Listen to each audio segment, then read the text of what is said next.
Genesis chapter 42. When Jacob learned that there was grain in Egypt, he said to his sons, "Why do you just keep looking at each other?"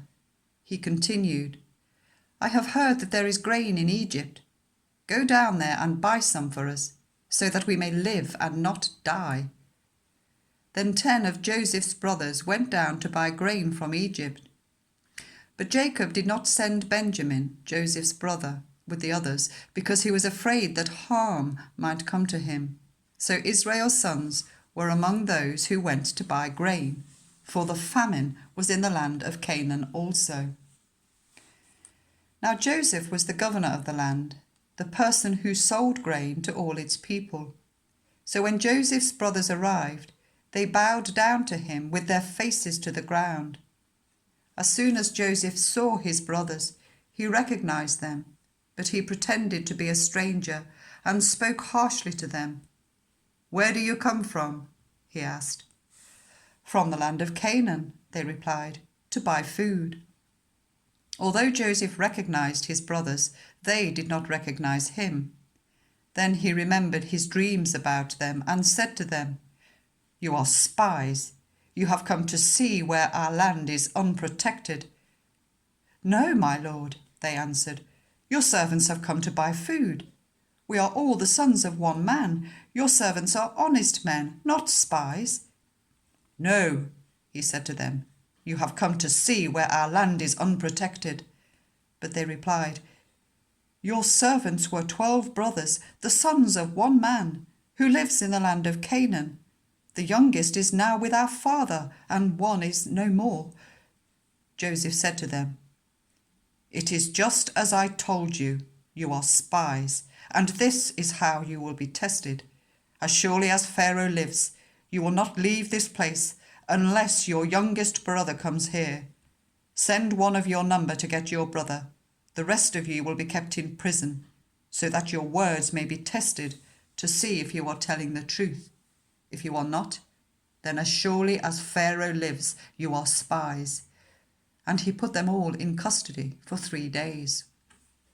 On the 3rd day, Joseph said to them, "Do this, and you will live, for I fear God.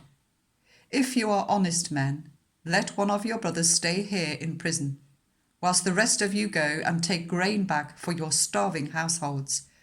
But you must bring your youngest brother to me, so that your words may be verified, and that you may not die." This they proceeded to do.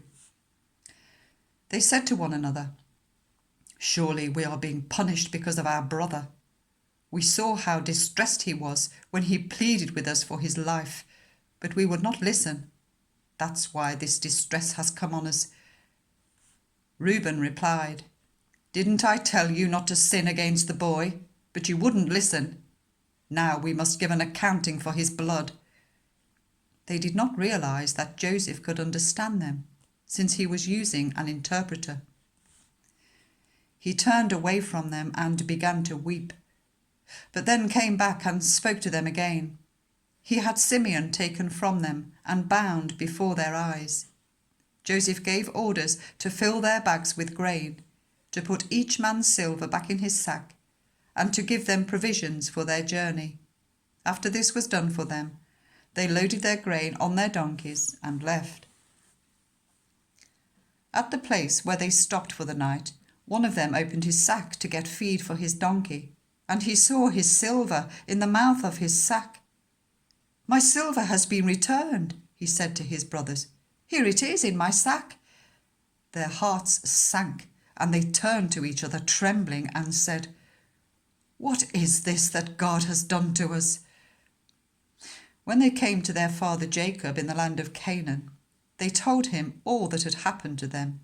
They said, "The man who is lord over the land spoke harshly to us and treated us as though we were spying on the land.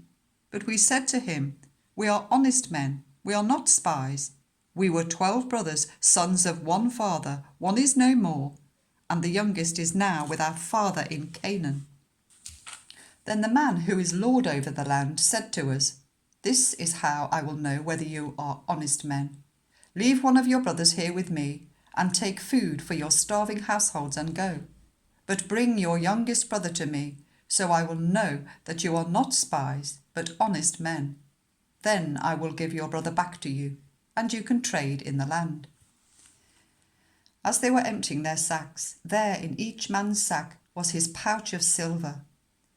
When they and their father saw the money pouches, they were frightened. Their father Jacob said to them, "You have deprived me of my children. Joseph is no more, and Simeon is no more, and now you want to take Benjamin.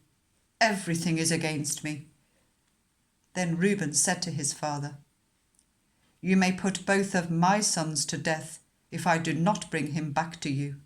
Entrust him to my care, and I will bring him back." But Jacob said, "My son will not go down there with you. His brother is dead, and he is the only one left. If harm comes to him on the journey you are taking, you will bring my grey head down to the grave in sorrow